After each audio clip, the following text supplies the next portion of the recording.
¿Qué tal? Buenos días, tardes o noches, donde quieran que nos vean o nos escuchen. Les habla Guillermo Hernández, miembro del proyecto Maíz Rojo.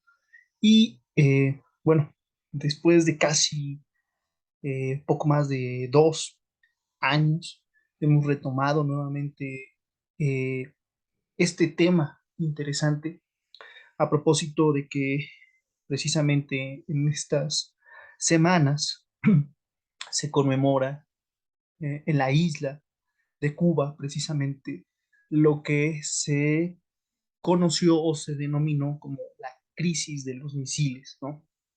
Que ya en un momento, pues como parte de esta exposición, eh, pues les compartiremos, ¿no?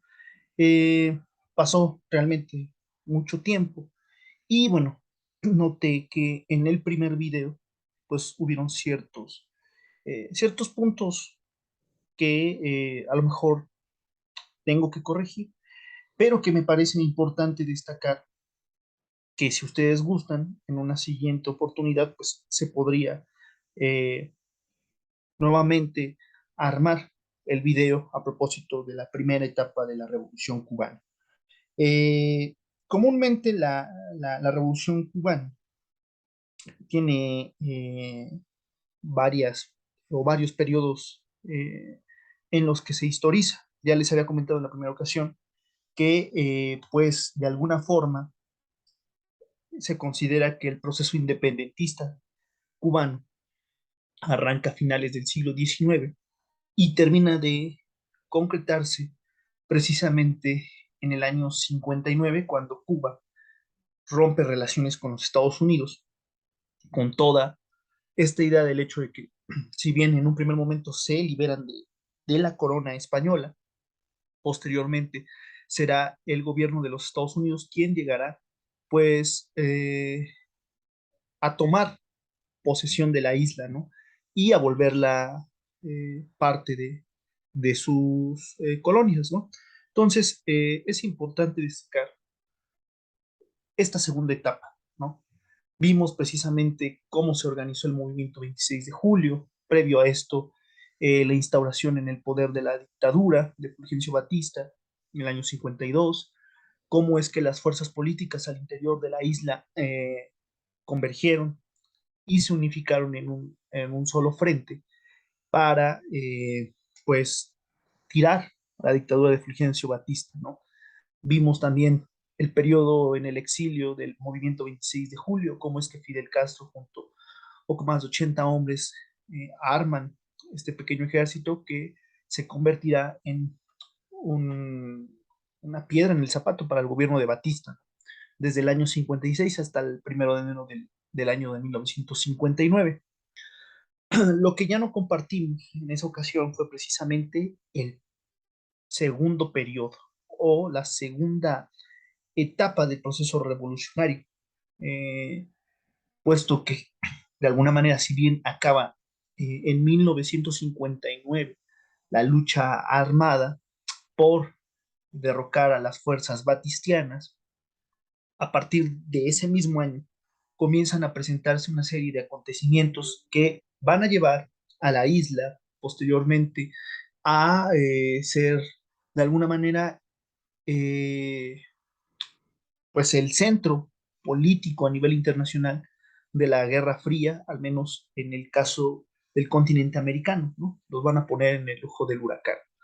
Eh, pues bien, sin más, quisiera comenzar con pues la exposición, ¿no? Bien, eh, cuando triunfa el movimiento 26 de julio de 1959, el 1 de enero se instaura el gobierno, el primer gobierno revolucionario del presidente Manuel Urrutia Yeu. Urrutia Yeu, abogado de profesión, juez, eh, político importante en la isla que incluso intervino para que Fidel llevase a cabo o tuviese un juicio justo, se había integrado a las fuerzas políticas dentro del movimiento 26 de julio, ¿no? Entre muchas otras estaban, bueno, el directorio revolucionario, ¿no? Que ya hemos visto que de la mano del 26 van a llevar a cabo la lucha de insurgencia en la Sierra Maestra, pero conservaban todavía cierto poder político las fuerzas, pues, electorales, ¿no? De partidos como el Partido Ortodoxo o el Partido Auténtico, ¿no? Entonces, eh, Yeo había figurado como uno de estos políticos, de estos jueces que habían intercedido por Fidel Castro, y en un previo acuerdo con estas fuerzas políticas, tanto del directorio como del movimiento 26 de julio, eh, concretamente con los miembros del Partido Auténtico y el Partido Ortodoxo, se llega a la conclusión que quien debería de comandar el primer gobierno revolucionario tenía que ser un civil y es electo precisamente Manuel Urrutia Yeo, ¿no? Su primer gobierno o este primer gobierno realmente va a durar muy poco, ¿no? Como vemos, ¿no? Va a ser del 1 de enero al 17 de julio de 1959. Es muy corto porque hay factores internos y externos que van a condicionar su salida, ¿no? Entre estos factores internos se encontraba precisamente la serie de reformas revolucionarias que se estaban llevando a cabo por parte del, sí, de la revolución, ¿no? Entre esas, las leyes o la ley de reforma agraria del 17 de mayo de 1959, los tribunales revolucionarios o los juicios de la cabaña, que duraron del 1 de febrero al 25 de mayo de 1959. Estos dos puntos o aspectos importantes van a marcar la tensión entre dos grupos, concretamente, ¿no? Uno que era más moderado, en donde estaban precisamente eh, Manuel Urrutia Yeo, José Miro Cardona, entre otros políticos, ¿no? El propio Pío Socarrás, este, que querían llevar a cabo reformas, pero no tan revolucionarias, ¿no? Recordemos que al final del día ellos formaron parte de la pequeña burguesía dentro de la isla, ¿no? Entonces, la ley de reforma agraria, pues, se vio muy radical, puesto que desde el primer momento se pretendió que la tierra fuese repartida a todo el pueblo cubano, ¿no?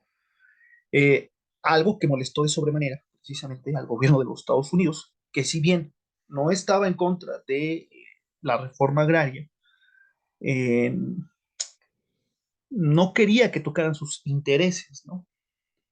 Todo lo contrario, pretendía que se respetaran ciertas garantías para el libre comercio al interior de la isla, entre ellas que hubiese participación de capital extranjero, pues sí, ¿no? En el cultivo de ciertos productos, como en este caso la caña, ¿no? Y bueno, esto llevó a una confrontación tremenda entre este grupo de revolucionarios, de comillas, moderados, con los revolucionarios más radicales, ¿no? Que veían en la tierra una manera de satisfacer las necesidades del pueblo cubano, pueblo que, por cierto, luchó desde la Sierra Maestra hasta el 1 de enero de 1959 con la llegada de los ejércitos o el ejército rebelde a La Habana, Cuba. Entonces, es bien importante señalar esto. Esto va a ser, de alguna forma, el parteaguas para el conflicto con los Estados Unidos. Por eso les decía que hay una serie de contradicciones internas y externas, ¿no? Esta es la principal, ¿no? Ponen aprietos a la pequeña burguesía nacional y pone en aprietos al gran capital internacional, ¿no? Eh, Otro de los factores que va a llevar al rompimiento de este primer gobierno revolucionario va a ser precisamente el de los tribunales revolucionarios o los juicios de la cabaña que se llevan a cabo del 1 de febrero al 25 de mayo de 1959. Eh, Durante estos tribunales revolucionarios se llevaron a juicio a asesinos de la dictadura, torturadores, que de alguna manera habían abusado del pueblo cubano, ¿no? No obstante, a pesar de que los calumniadores de la revolución y de los medios de comunicación que hablan peste sobre los tribunales revolucionarios y donde ponen al Che Guevara, Ernesto Guevara de la Serna, como el carnicero de la cabaña, no es otra cosa más que propaganda.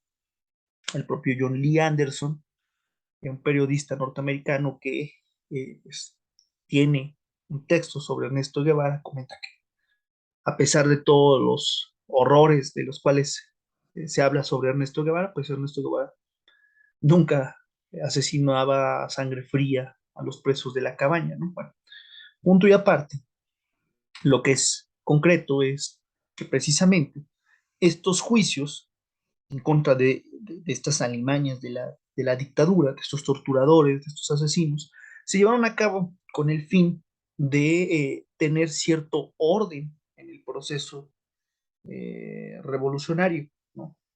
La revolución, si bien puede ser organizada, planificada, hasta cierto punto hay factores subjetivos, ah, hay emociones, hay pasiones, ¿no? Y estos llevan precisamente, o llevaron en muchas ocasiones, se tiene registro de esto, a que personas acusaran a otras personas de ser espías, de ser asesinos, de ser secuestradores. Entonces, bueno, no podían, no se puede permitir o darse el lujo de que el pueblo masacre a mansalva, ¿no? Por tanto, en el caso cubano, los tribunales revolucionarios sirvieron para darle orden, ¿no? Antes de acusar a alguien se mostraban pruebas, ¿no? Testimonios, documentación, que pudiesen comprobar que estos asesinos, que estos torturadores habían realizado tal, tales hechos, ¿no? Y eso, pues, de alguna manera eh, enfureció a las fuerzas políticas liberales, ¿no? A todos estos abogados, a todos estos jueces, a toda esta pequeña burguesía que veía en los juicios revolucionarios una, pues un claro abuso, ¿no? Del habeas corpus. No permitían o no querían permitir más bien los fusilamientos al interior de la isla. No obstante, fue necesario el fusilamiento de estos grupos de personas y aunque, en, insisto, en la propaganda se habla de que después fueron ejecutados o, oponentes políticos a Fidel, al Che, bueno, lo que es cierto es que, pues, el proceso revolucionario tomó cartas en el asunto cuando fue necesario para ejecutar precisamente a asesinos de la dictadura, ¿no? Torturadores. Otro aspecto que va a marcar precisamente este primer gobierno revolucionario es eh, la gira internacional por América Latina de Fidel Castro, que ocurre del 23 de enero al 5 de mayo de 1959. En esta gira internacional por muchos países donde Fidel Castro recibió un apoyo tremendo, entre ellos Venezuela, ¿no? Estados Unidos, etcétera, etcétera, etcétera.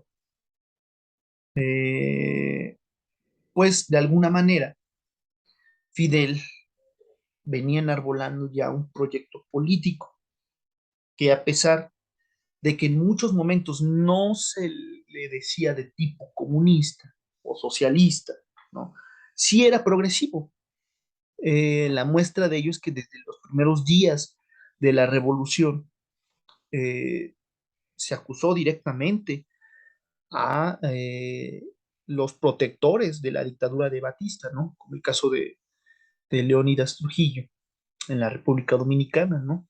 Entonces, el carácter de la revolución era de alguna forma muy adelantado, ¿no? A la época, ya mostraba un carácter popular Y cuando Fidel Castro inicia esta gira en diversas partes del continente americano, Fidel, bueno, decía que no era socialista, ¿no?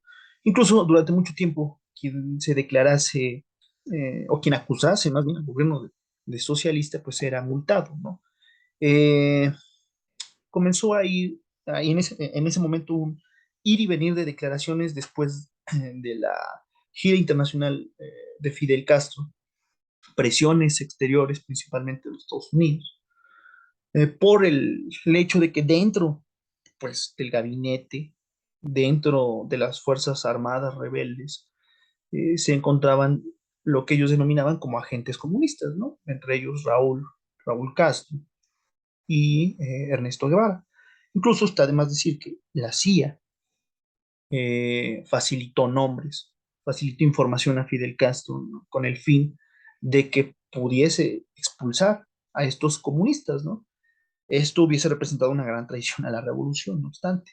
Sin embargo, Fidel se supo conducir, ¿no? Entonces, bueno, ya concreto para cerrar esta etapa, este primer gobierno revolucionario duró muy poco, duró unos cuantos meses, medio año, del 1 de enero al 17 de julio, y fue en buena medida por muchos de estos factores, ¿no? Factores que tienen que ver con el derecho, factores que tienen que ver con la radicalidad de la revolución, la contradicción más bien de un proceso revolucionario, ¿no? Mientras unos quieren, como hemos visto históricamente, ¿no? Desde la Revolución Francesa, eh, cierta moderación para no afectar sus intereses, otro grupo pone el pie adelante, ¿no? Como vanguardia para radicalizar la lucha, ¿no? Radicalizar los cambios, ¿no? Eh, el segundo gobierno revolucionario se presenta ya en julio de ese mismo mes de 1959, a partir de que Manuel Urrutia Allego renuncia a la presidencia, ¿no? Semanas antes también Fidel Castro había renunciado a su cargo como primer ministro. Pues bueno, ya en este segundo gobierno revolucionario se establecen ciertos parámetros dentro del gabinete. Empiezan a haber figuras claves que se integran al gobierno, como el caso de Osvaldo Dorticós, ¿no? El presidente Osvaldo Dorticós, que va a gobernar por varios años, ¿no? La isla como una figura que de alguna manera tenía eh, cierto control político interno, ¿no? El primer ministro hasta ese momento era Fidel Castro, ¿no? Como figura internacional al exterior y como vocero de la propia isla, ¿no? Eh, este segundo gobierno empieza a consolidar la revolución desde un aspecto económico y político. Ya veremos ahorita de lo que estoy hablando, ¿no? En el aspecto económico se comienza con las nacionalizaciones, ¿no? Que van de julio a octubre de 1960. Se nacionalizan, bueno, primero los bienes de los ciudadanos extranjeros, en su mayoría norteamericanos, servicios públicos, centrales azucareras, bancos, empresas mercantiles, industriales. Es decir, el aparato económico gradualmente comienza a pasar, el aparato económico privado comienza a pasar al estatal, ¿no? A que el pueblo pueda dirigir, pues, de alguna manera sus riendas, ¿no? Económicamente hablando, ¿no? Empresas tan básicas de servicios públicos como la electricidad o el teléfono eran controlados por empresas privadas, ¿no? Esto, como ya les dije, va a crear cierto resquemor en las relaciones con Cuba. Algo que es bien curioso es el deterioro de las relaciones entre Estados Unidos y Cuba, ¿no? Eh, este deterioro se debe precisamente, como ya les había dicho, a la radicalidad del proceso revolucionario que se estaba gestando, ¿no? Eh, ¿Por qué? Porque pues no podían permitir los revolucionarios cubanos la tierra, por poner un ejemplo, quedase todavía después de una lucha armada, después del derramamiento de sangre en manos de particulares, ¿no? Al igual que las empresas o el aparato económico eh, que era norteamericano que estaba en suelo cubano, ¿no? Y no solamente, bueno, aquí ya no lo puso, pero no solamente estas empresas, ¿no? Aparentemente, pues, eh, ¿cómo puedo explicarlo? Pues sí, legales, ¿no? También los negocios ilegales, como los casinos, los hoteles que pertenecían a la mafia italoamericana y a la mafia judía, fueron expropiados por la revolución. Y también se acabaron con los centros nocturnos, los prostíbulos, por un tiempo, ¿no? Ya en la década de los 90, lo veremos más adelante, revive nuevamente, pues sí, ciertas atracciones nocturnas, ¿no? Y bueno, regresando a la cuestión que nos atañe, que es el de las relaciones eh,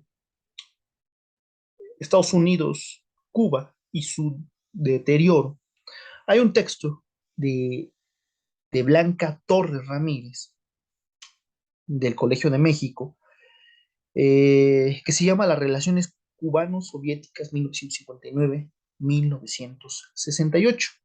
En este texto, la autora Blanca Torres Ramírez nos expone precisamente cómo es que el deterioro de las relaciones entre Estados Unidos y Cuba parten ya, como les había dicho, de esta condición económica y aunque en algún momento el gobierno norteamericano y el gobierno cubano intentaron acercarse, eh, pues naturalmente por el proceso revolucionario se fue desgastando ese acercamiento, ¿no? Es decir, por ejemplo, la cuestión de la reducción de la cuota azucarera que el presidente Eisenhower eh, pues proclama, ¿no? El 6 de julio de 1960 es la consecuencia eh, de sí, del deterioro de las relaciones en un primer momento económico. Como habla Blanca, la autora Blanca Torres Ramírez, nos comenta lo siguiente. Se afirmó que el gobierno norteamericano no estaba en contra de una reforma agraria, pero consideraba que una amplia redistribución de la tierra tendría efectos adversos en la productividad y afectaría desfavorablemente a toda la economía, ya que desalentaba la inversión privada. Ante la firme decisión del gobierno cubano de continuar adelante con la reforma, la inconformidad del gobierno norteamericano se centró en otro aspecto, el de las compensaciones. Esto va a ser bien interesante, ¿no? Porque los norteamericanos van a querer, si bien, bueno, se está llevando a cabo la reforma agraria, quieren que les paguen en tiempo y forma, ¿no? Con base a lineamientos internacionales. No obstante, hay que tener algo en claro, ¿no? El gobierno cubano no podía pagar al instante, de forma expedita, eh, las deudas, ¿no? De la reforma, las compensaciones, por una sencilla razón. El gobierno de Batista se había llevado el Tesoro Nacional, ¿no? Y por tanto, para que el gobierno revolucionario pudiese pagar ese dinero, necesitaba financiamiento, y el hecho de que se redujera la cuota azucarera producto estrella de la isla, que como ya hemos visto desde el siglo XIX era de suma importancia estratégico y que incluso el gobierno de los Estados Unidos controló por mucho tiempo, pues hacía más difícil que el gobierno cubano pudiese pagar. Y no se negó, ¿no? Realmente no se negó a pagar. Se armó todo un proyecto en el cual precisamente eh, se pretendió se hicieron bonos, se pagaron bonos al 4,5% anual, reembolsables en un periodo de 20 años, ¿no? Sin embargo, los Estados Unidos no estaban conformes porque creían que la compensación no era adecuada, ni pronta, ni efectiva. Entonces, vuelvo al punto, los propios Estados Unidos estaban cobrándole a la isla estas compensaciones, pero la isla no tenía cómo pagar si a su vez se le cerraba el mercado de la exportación del azúcar, ¿no? Y más a un país como Estados Unidos, del cual dependía por lo menos un poco más del 80% de, de su comercio, tanto para la importación como para la exportación, ¿no? Esto va a desencadenar naturalmente el acercamiento a otras potencias, a otra potencia concreta, que es la Unión de Repúblicas Socialistas Soviéticas, ¿no? Eh, este acercamiento va a ser también interesante porque al principio los soviéticos, si bien eh, apoyaban, ¿no?, al gobierno revolucionario, pues precisamente una forma más de liberación nacional. No confiaban de todo en él, no sabían ni quién era Fidel Castro. La Unión Soviética nunca apoyó el proceso revolucionario en Cuba en términos económico, político, militar. Bueno, político sí, ¿no? Económico, militares, como posteriormente lo hará, ¿no? Pero en un primer momento desconfiaban de la revolución. Primero, como les decía, porque no sabían quién era Fidel Castro, no sabían cuáles eran sus intenciones, pensaron que probablemente se tratara de algún político más que quería llegar al poder por medio de las armas. Entonces simplemente no confiaban precisamente en él. No obstante, veían en el proceso revolucionario eh, pues como les decía, una manera una forma más de la lucha de liberación nacional, ¿no? No obstante, eh, también no se acercaban o no se acercaron en un primer momento a la revolución cubana y a sus líderes, porque evidentemente era una zona de influencia norteamericana, ¿no? Era atentar contra la propia seguridad de los norteamericanos y no querían una confrontación con ellos, ¿no? Y más cuando se habían establecido ciertas políticas de subsistencia pacífica con el gobierno de los Estados Unidos. Entonces, el hecho de que ellos hubiesen intervenido militarmente o económicamente en la isla implicaba que pues estuvieran directamente golpeando al gobierno de los Estados Unidos, ¿no? Por eso es que al principio la Unión Soviética se muestra muy reacia al acercamiento con Cuba.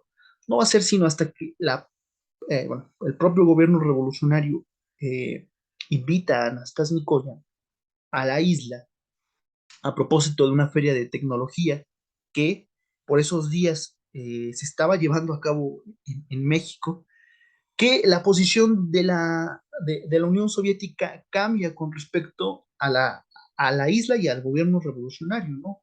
Comienza a brindarle cierta asistencia técnica, comienza a haber cierto apoyo económico, se ofrecen a comprarles la azúcar que el gobierno de los Estados Unidos no quería ya comprar, ¿no?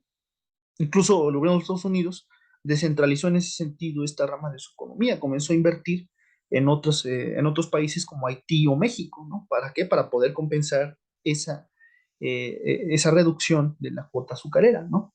Eh, entonces, la condición de acercamiento de Cuba a la Unión Soviética va a estar marcada por el deterioro de las relaciones con los Estados Unidos, ¿no? Y para terminar de alguna forma de ponerle sal y limón a la herida, comienzan a ciertas acciones de sabotaje contra la revolución, ¿no?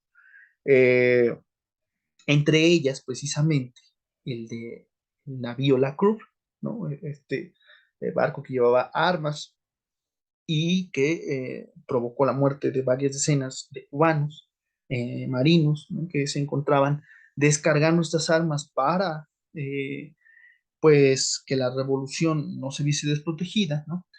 Y más tarde, la organización de la Brigada 2506 durante los últimos días de la administración Eisenhower, ¿no?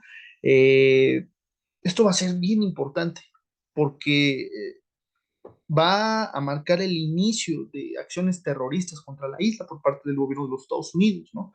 Insisto, si el deterioro de las relaciones, perdón, del acercamiento entre Cuba y la Unión Soviética fue de alguna manera estrecho, es gracias al deterioro de las relaciones con los Estados Unidos y sumado a ello a la reacción del propio imperio, ¿no?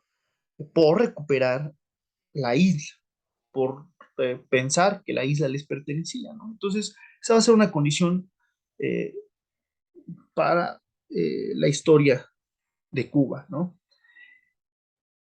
A la par de todo esto se empiezan a llevar a cabo ciertas acciones de tipo ideológica. Ya se había conseguido el poder militar, político, por parte de los rebeldes, ¿no? Ahora tocaba eh, la lucha ideológica, ¿no? Una lucha que es mucho más difícil porque un pueblo consciente o concientizado no se consigue de la noche a la mañana, ¿no?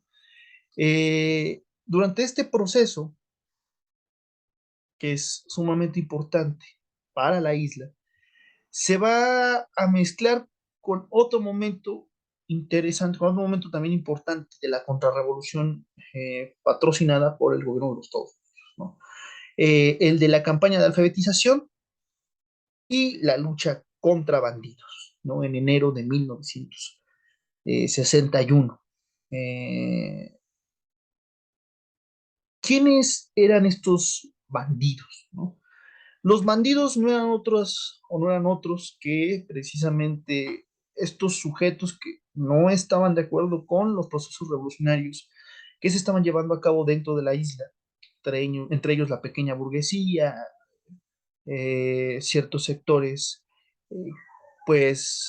eh, que pertenecían a la mafia interna, la mafia cubana, que pertenecían también a sectores ya muy degradados, ¿no?, de la sociedad y que pues vieron en la lucha contra la revolución una manera de contrarrestar, ¿no?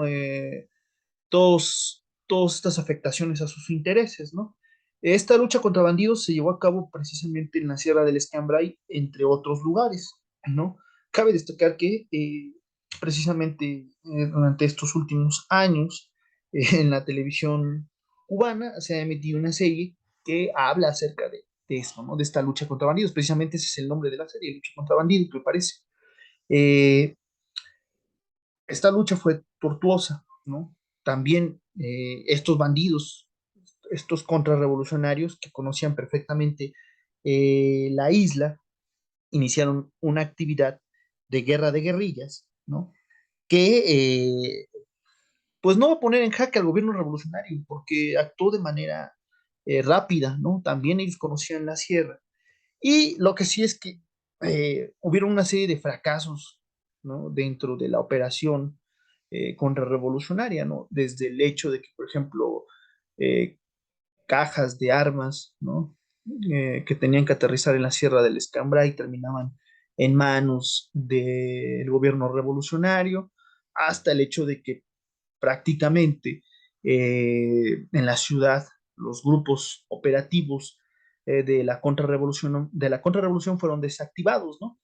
Y esta lucha contra bandidos pretendía o tenía como objetivo que una vez que la Brigada 2506 desembarcase en la isla y tomase una cabeza de playa para instaurar un gobierno democrático, entre comillas, pues fuese respaldado, ¿no? De ahí que también se explique el fracaso precisamente de Valle de Cochinos de esta Brigada 2506. Bueno, ya lo veremos un poquito más adelante, que es una fecha memorable y le va a dar de alguna manera cierto respaldo popular a la revolución, ¿no?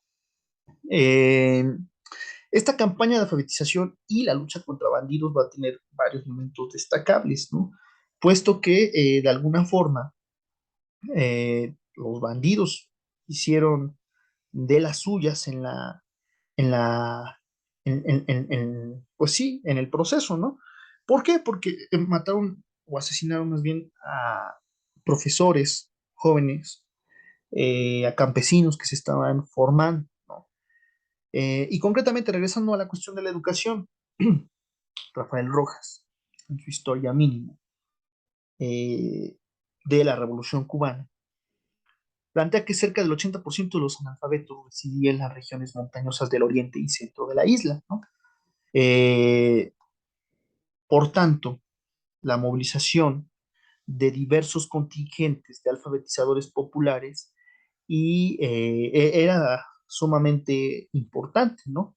Para educar a un pueblo que estaba en rezago principalmente en estas zonas de la isla donde no había habido un acercamiento por parte de los anteriores gobiernos, ¿no? Entre las brigadas de alfabetizadores que se encontraban, precisamente estaban los alfabetizadores populares, los trabajadores de la enseñanza y las brigadas Patria o Muerte y Conrado Benítez. Precisamente Conrado Benítez fue uno de esos primeros educadores que fue asesinado por este grupo de bandidos durante la campaña de alfabetización, ¿no? Por eso digo que es muy, muy interesante ver este fenómeno, ¿no? Porque se enlaza la política de masas, la lucha ideológica, ¿no? Para concientizar al pueblo, con la contrarrevolución que va a fracasar, ¿no? Eso es en el aspecto ideológico. En el aspecto político, conforman o se comienzan a formar, a integrar más bien, muchas de las organizaciones que lucharon contra la dictadura, principalmente el movimiento 26 de julio, eh, el Directorio Revolucionario Estudiantil 13 de marzo y el Partido Socialista Popular. Eh, estas organizaciones conforman las ORI, ¿no? Va a ser el primer paso para poder crear más adelante lo que se conocería como, pues, el Partido Comunista de Cuba, ¿no? Es un primer momento interesante porque esta conformación de las fuerzas políticas ya en una organización eh, va a permitir que exista un proyecto unificado que dirija las riendas políticas y económicas de la revolución cubana, pero sobre todo del gobierno, ¿no? Entonces, esta va a ser la primera señal de que se va avanzando gradualmente, ¿no? Hacia la unificación de lo que más adelante se llamará Partido Comunista. Aquí miren algunas imágenes de este proceso, de esta lucha, ¿no?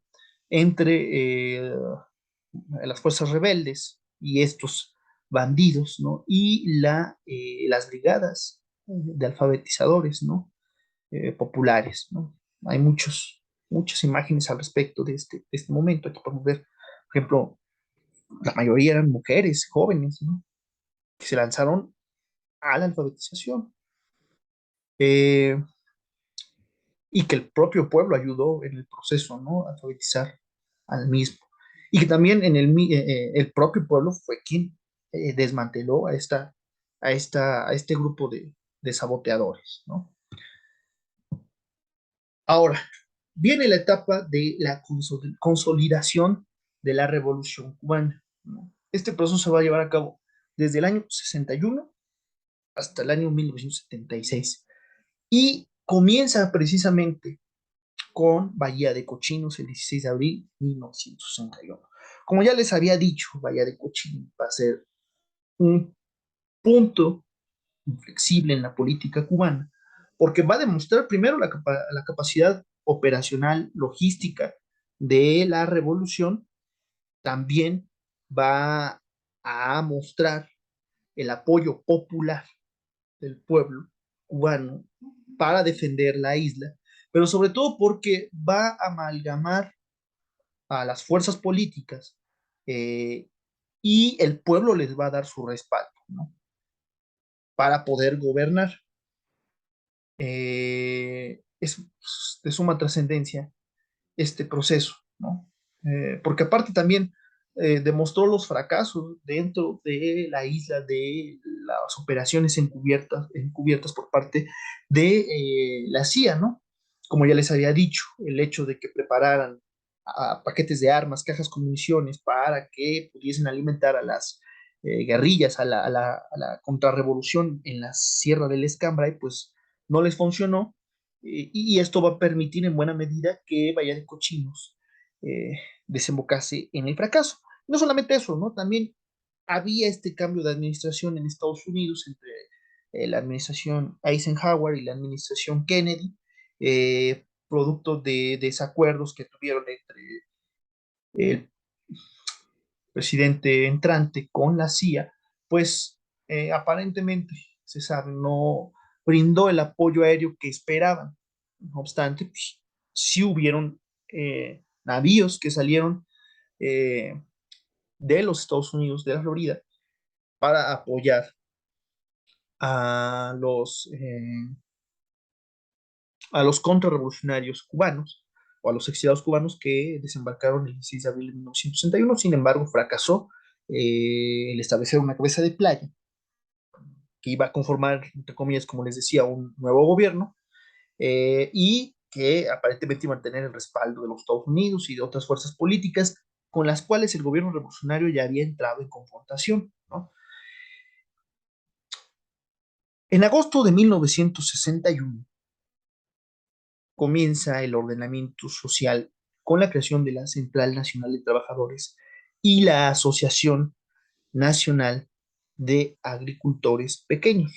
A partir de este momento comienza a existir cierta relación colectiva y de intercambio entre el gobierno con las centrales, ¿no? Y las asociaciones. Era un intercambio político que, bueno, perdón, este ordenamiento social facilitó este intercambio político, ¿no? Facilitó el hecho de que incluso los trabajadores y los campesinos, en algunos casos, se integraran al gobierno, ¿no? Este ordenamiento social incluso se llevó a cabo en otras esferas también de la vida pública de la isla, como es el caso, por ejemplo, de los, este, los comités en defensa de la revolución.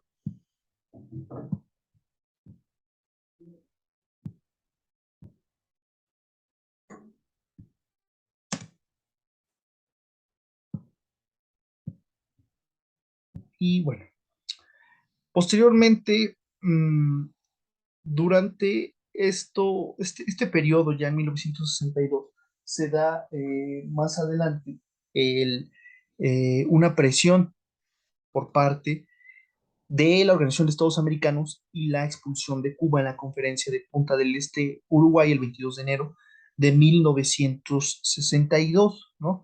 Esta expulsión por parte de la Organización de Estados Americanos se debe precisamente a que se acusa a Cuba como un Estado patrocinador del terrorismo, puesto que la política internacional cubana eh, pues comenzó a apoyar a ciertas organizaciones revolucionarias, movimientos de liberación nacional, y bueno, realmente, pues no, la Organización de los Estados Americanos no es otra cosa más que el Ministerio de las Colonias, como en algún momento lo llegó a comentar Fidel Castro, ¿no? Esta expulsión por parte de la OEA hacia Cuba, en Punta del Este, Uruguay, va a venir acompañada también del bloqueo económico de los países latinoamericanos, va a tratar de asfixiar la economía no, bueno, cubana, ¿no? Sin embargo, esto va a dar pauta para que se afiance aún más la relación con la Unión Soviética y en especial con el campo socialista, ¿no? Al ya no tener eh, con quién comerciar en América Latina, van a tener que comerciar con el campo socialista, ¿no? Incluso con China, con Vietnam. El único país que no le cierra las puertas a Cuba al intercambio comercial va a ser México, ¿no? En una acción destacable, notable, porque pues mientras todos se alineaban al gobierno de Estados Unidos, en México no se permitió, perdón, que pues de alguna forma la política norteamericana influyese en la relación con Cuba, ¿no? Bueno, también con sus asegúnes, porque la política mexicana es muy sucia, ¿no? Al exterior saludaban con la mano izquierda, pero al interior aplastaban a todas las organizaciones estudiantiles, a los movimientos sociales, a los movimientos armados con el puño derecho, ¿no? Entonces, una posición muy contradictoria por parte del gobierno mexicano, pero en este momento, en el año en el que se inicia el bloqueo por parte de los países latinoamericanos, producto de la expulsión de Cuba por parte de la OEA, México sirvió como pues, un salvavidas para la isla, ¿no? A la par será también la segunda declaración de La Habana, ¿no? Producto, si se dan cuenta, unas cuantas semanas después, se da el 4 de enero, el primero, perdón, se da el 4 de febrero de 1962 y aquí se declara el carácter socialista de la revolución. Ya aquí ya se empieza a entretejer un proyecto más visible, ¿no? Que si bien ya tenía ciertos rasgos populares, ya ahora en forma es un proyecto de tipo socialista, ¿no? Eh, los Estados Unidos van a saltar en cólera, ¿no? Porque prácticamente tenían la revolución, tenían el socialismo en sus narices, así como ellos tenían presionados a la Unión Soviética eh, en algunas partes de Europa y Asia, ahora la Unión Soviética tendría presionado al gobierno de los Estados Unidos y esto nos va a llevar precisamente a la crisis de los misiles ese mismo año, del 16 al 29 de octubre de 1962. Eh, Esto es un acontecimiento también importante, sumamente trascendental, porque va a marcar precisamente y el inicio de las tensiones, ¿no? Entre eh, la Unión Soviética y los Estados Unidos en un escenario, ¿no? En el escenario de la Guerra Fría en la primera década de los 60, ¿no? La crisis de los misiles eh, fue el resultado precisamente de ciertas informaciones, de cierto trabajo de inteligencia que había llegado al gobierno cubano, ¿no? Y que pues temían una invasión por parte de los Estados Unidos. Se sabía de antemano que el gobierno de los Estados Unidos estaba preparando una fuerza expedicionaria en Guatemala para invadir la isla, ¿no? Como resultado de esto, Cuba pide ayuda a los soviéticos y los soviéticos comienzan a mandar ojivas nucleares, misiles, ¿no? A la isla, disfrazados en embarcaciones. Para ello, la inteligencia norteamericana comienza a notar cierta movilización, cierto movimiento más bien dentro de la isla. Comienzan a hacer trabajos con fotografías aéreas, se dan cuenta que están instalando precisamente ojivas nucleares, ¿no? Entonces, con esto, la Unión Soviética, insisto, tenía ya presionado al gobierno de los Estados Unidos y prácticamente, al igual que los norteamericanos en Turquía que tenían ojivas nucleares, ahora los soviéticos en el continente americano pues tenían sus propias ojivas, sus propios misiles y podían atentar contra los Estados Unidos, ¿no? Si estos, si los norteamericanos eh, atacaban primero, ¿no?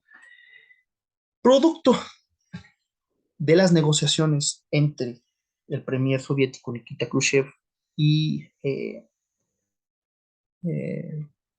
John Fitzgerald Kennedy, se da cierta distensión en este momento histórico, ¿no? Comienza a haber ciertas pláticas.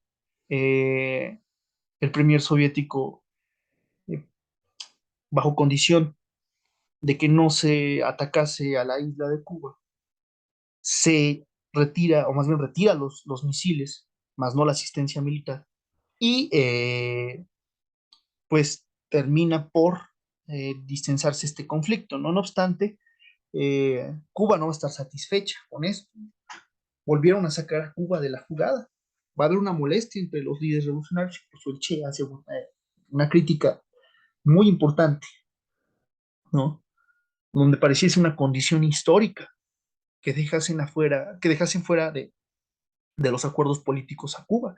Ya les había ocurrido precisamente durante las guerras de independencia entre España y Estados Unidos, y ahora nuevamente les volvió a ocurrir, pero con la Unión Soviética, ¿no? Entonces esto molesta de sobremanera a los dirigentes soviéticos. Sin embargo, bueno, tras una invitación por parte del gobierno soviético a Fidel Castro, visita Moscú, las cosas comienzan a mejorar, hubo un congelamiento en las relaciones entre la Unión Soviética y Cuba, eh, la cuota azucarera no baja, no desciende, pero tampoco aumenta y esto va a causar cierta incomodidad, ¿no? Más adelante, ya para 1965, se funda el Partido Comunista de Cuba, ¿no? A propósito de, como les decía, del hecho de que ya se habían conformado las fuerzas políticas dentro de la isla a través de las ORI, eh, y el paso natural era conformar el partido, ¿no? Ya con una visión del socialismo, ya con un proyecto económico establecido y con las relaciones con los soviéticos, ¿no? Esta fundación del partido va a ser importante para la isla porque va a marcar un antes y un después en las riendas ideológicas, ¿no? No es que antes no estuviese, sino que ahora formalmente ya existía un partido que se asumía como comunista. Insisto, ya había un proyecto socialista, ya un proyecto socialista económico, político, ¿no? A esto le va a venir más adelante la Constitución de la República de Cuba de 1976. Eh, Dentro del marco legal cubano ya comienzan a aparecer las palabras socialismo, ¿no? Como consecuencia precisamente de esta consolidación de la revolución a través de un proceso de ordenamiento social, ¿no? Y de una unificación de las diversas organizaciones políticas que participaron de la lucha contra Batista, ¿no? El resultado de la consolidación va a ser indudablemente la Constitución Política de la República de Cuba de 1976, ¿no? ¿Por qué no respetaron la de 40? Muchos se preguntan eso. Bueno, la de 40 se encontraba muy limitada respecto a ciertos aspectos, entre ellos la de los aspectos agrarios, los aspectos militares, los aspectos políticos, ¿no? Y regreso al punto, ya ha establecido un proyecto socialista, eh, esta constitución quedaba ya muy limitada, incluso hasta contradecía ciertos aspectos o reformas, ¿no? Que ya se habían llevado a cabo. Por tanto, se decide dar un paso y se cambia la constitución de 40 por la del 76, que va a ser escrita ya con, insisto, con las palabras socialismo y con miras al comunismo, ¿no? Puesto que la Constitución tiene que reflejar la ideología de la revolución, ¿no? Y de los proyectos políticos. Ahora bien, ya casi vamos terminando esta exposición. Eh, Tenemos posteriormente otro aspecto que me gustaría destacar, ¿no? Que fue precisamente el de Cuba, o es el de Cuba y la solidaridad internacional, ¿no? Voy a poner los casos, a pesar de que existen más, ¿no?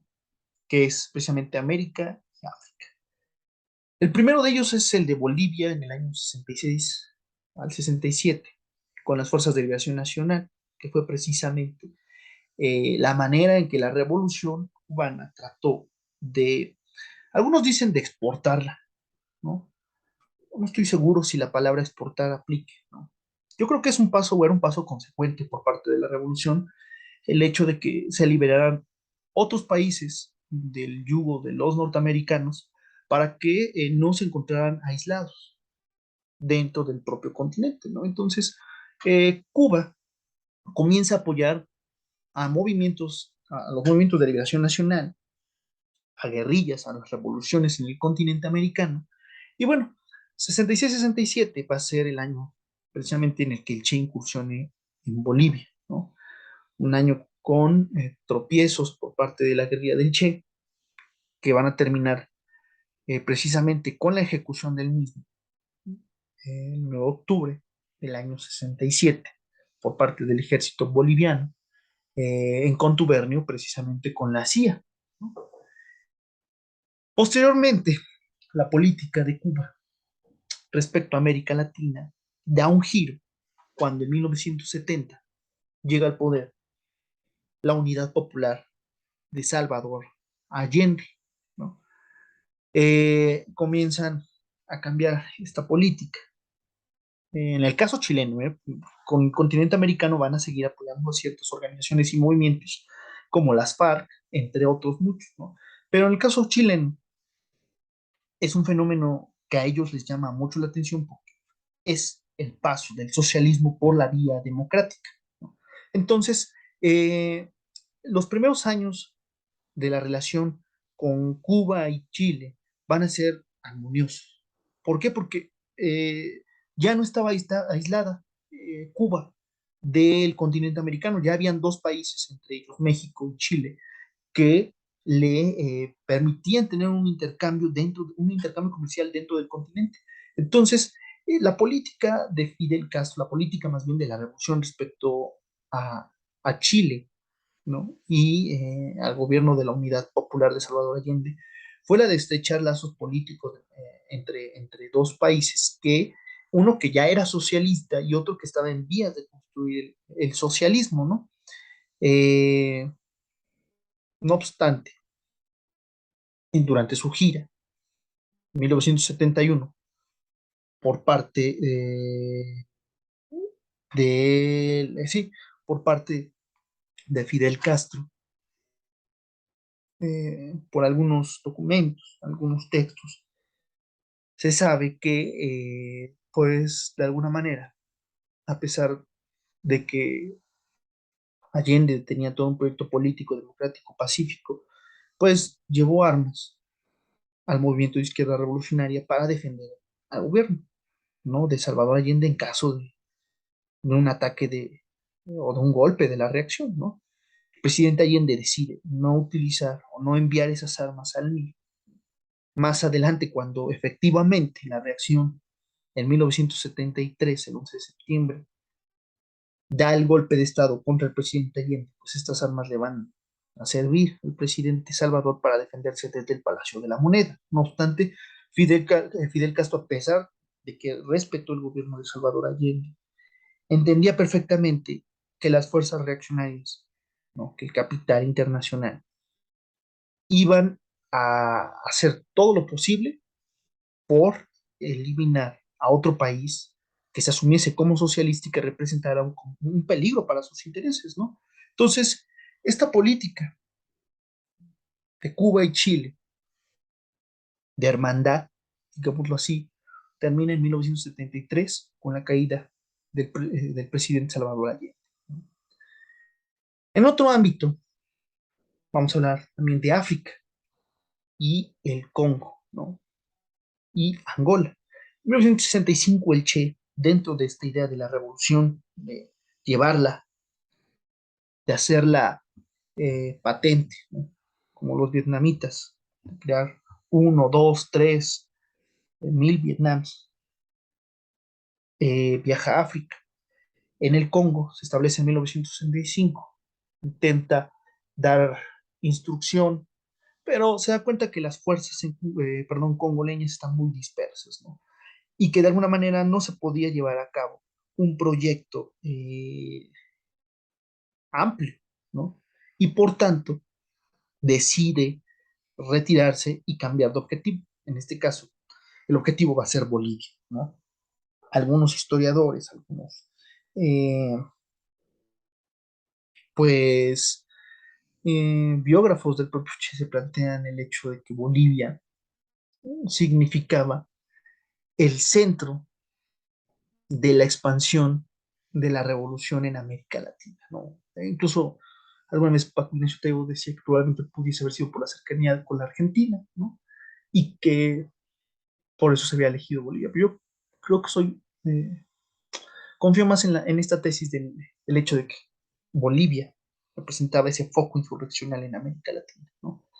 Bueno, más adelante, regresando al punto, en el caso de África, eh, se lleva a cabo la Operación Carlota, que va a durar de 1975 a 1991. Durante este periodo o este proceso, Cuba brinda ayuda en pelea al movimiento para la liberación de Angola. Angola había estado bajo el yugo colonialista de Portugal, pero después de la Revolución Pacífica de Portugal, pues prácticamente Angola queda libre para llevar a cabo su propio proceso político, revolucionario, independentista, pero las fuerzas políticas del capital no van a permitir o no permitieron en un primer momento que Angola, ¿no? Se independizara, ¿no? Por tanto, dentro del escenario político angoleño solamente estaba el MPLA, también se encontraba la UNITA, que fue una de las organizaciones nacionalistas a las cuales los Estados Unidos apoyó con asistencia militar, técnica, económica, ¿no?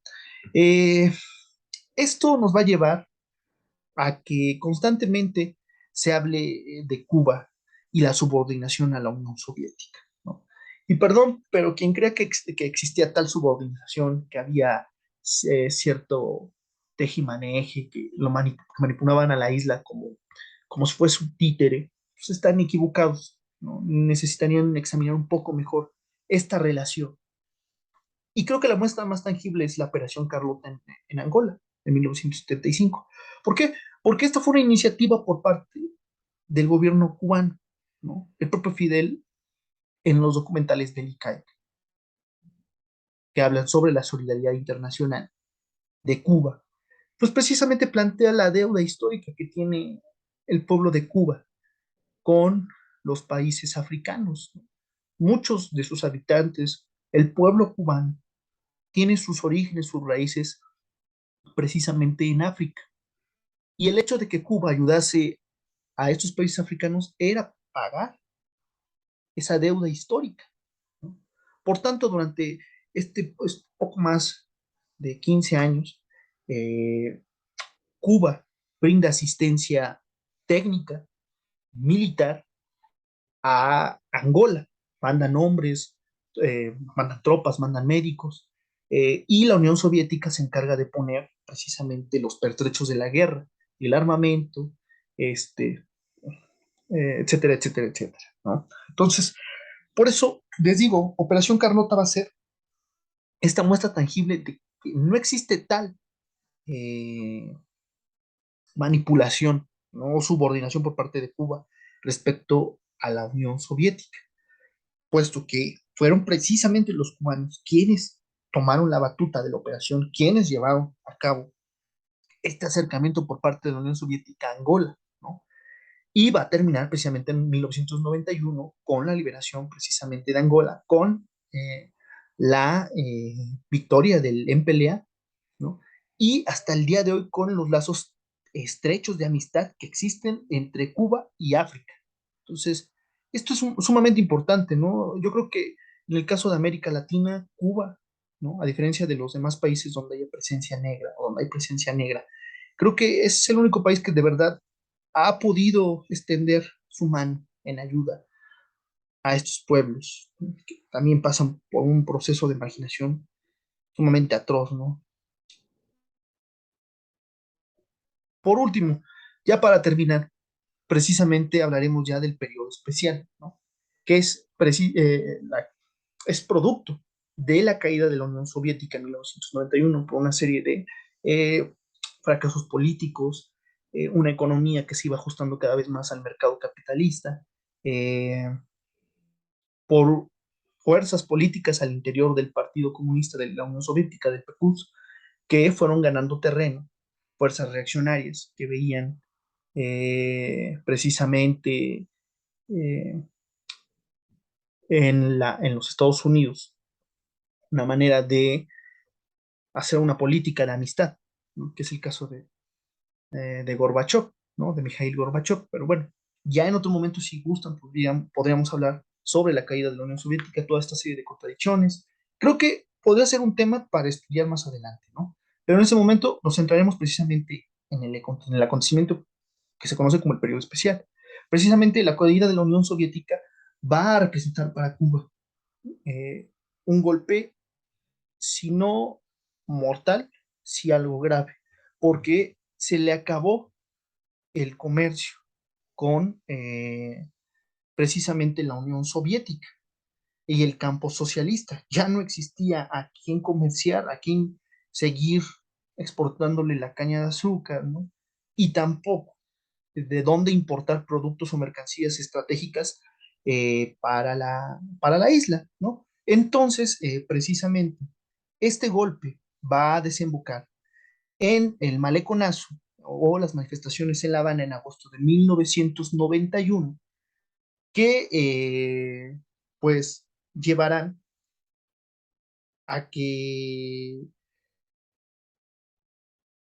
pues las fuerzas reaccionarias dentro de La Habana se organizaran para golpear al gobierno revolucionario, ¿no? Desde agosto del 91 hasta 1994, los cubanos pues se manifestaron en el malecón, en La Habana, en buena medida con, bueno, con demandas que eran justas, ¿no? Precisamente el encarecimiento en los productos de la canasta básica o el simple hecho de que ciertos productos ya no estuviesen dentro de la canasta básica, ¿no? Eh, En ese sentido, el gobierno cubano entendió precisamente que esta serie de manifestaciones tenían una justificación, pero que dentro o al interior de estas manifestaciones también habían grupos contrarrevolucionarios que estaban buscando desestabilizar al gobierno. ¿Cuál fue la salida del presidente Fidel? Pues sencilla, ¿no? Permitir abrir las puertas del país a los cubanos que quisiesen irse, ¿no? Y el gobierno de los Estados Unidos los recibió, ¿no? Esto va a marcar, de alguna manera, cierta imagen al exterior respecto a Cuba, ¿no? Eh, Aquí es donde comienza a verse ya Cuba como un país que, bueno, marginado, con pobreza extrema, etcétera, etcétera, etcétera, ¿no? Ya lo que los medios de comunicación ordinarios nos repiten constantemente, producto de las políticas de socialismo. No, señor, es producto precisamente, esto fue producto de la caída de la Unión Soviética, la caída de un mercado importante para Cuba, donde importaba y exportaba, ¿no? Entonces, al no existir ya este mercado en el cual más bien Cuba encontraba salida, una salida económica importante, se quedó aislado por mucho tiempo, ¿no? Y precisamente fue todo este tiempo el que hizo que las condiciones económicas dentro de la isla se deterioraran, ¿no? Al final, el gobierno encontró una salida y esa salida fue el turismo, ¿no? Hoy en día, Cuba es famosa también por sus hermosos paisajes, por sus playas.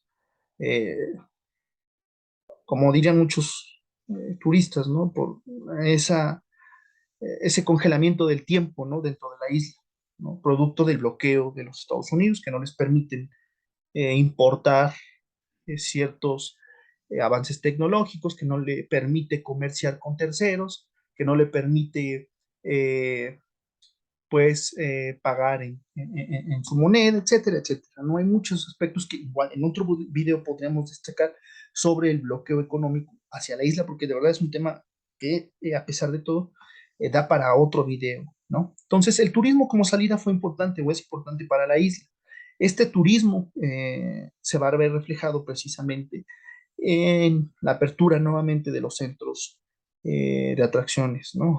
Centros nocturnos como el Cabaret Tropicano, famoso, ¿no? Muy, muy famoso este cabaret, muy caro, por cierto, también, ¿no? Y va a haber una política fiscal en la cual, perdón, convergen dos monedas, ¿no? Hasta hace un año que ya eh, perdió vigencia esta política fiscal, la del CUP y la del CUP.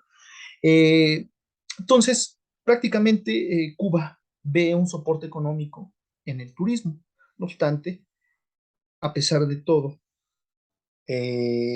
sigue habiendo cierta marginación, sigue habiendo cierta pobreza, esto en parte por el bloqueo, aunado, si lo vemos desde esa perspectiva, a las condiciones de la pandemia, pues hizo que de alguna manera se acentuara, ¿no? Mayormente la marginación. Existe también algo que entre los medios académicos se llama turismo eh, académico, turismo revolucionario, ¿no?